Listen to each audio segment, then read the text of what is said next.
Morning టిఫిన్కి అయితే మా అక్క పంపించింది. కానీ మేము మార్నింగ్ అయితే పూరి తిన్నాం కాబట్టి ఇవి తినలేకపోయినాం. ఇవైతే కాబూల్ శనగలు మా అక్క అయితే డెకరేషన్ చేసి పంపించింది. చూడండి, కరివేపాకు అండ్ క్యారెట్తో టేస్ట్ అయితే చాలా బాగున్నాయి ఫ్రెండ్స్. అలాగే మాది రైస్, వంకాయ కర్రీ, వంకాయ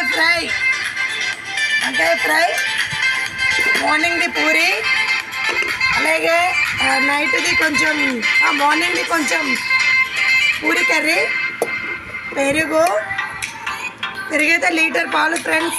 అందుకే పెరుగు ఎక్కువ ఉంటుంది. టీ తక్కువ తాగుతున్నాం, పెరుగు ఎక్కువ ఉంచుతున్నాం. నైట్ అన్నం ఫ్రెండ్స్.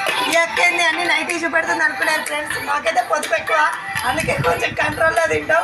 అన్ని జాగ్రత్తగా భద్రపరుచుకుంటాం. దయచేసి తప్పుగా అనుకోకండి, మీరు కూడా చేయండి ఫ్రెండ్స్. ఓకే ఫ్రెండ్స్, మీకు కనుక నా వీడియో నచ్చినట్లయితే like, share, subscribe. Bye friends.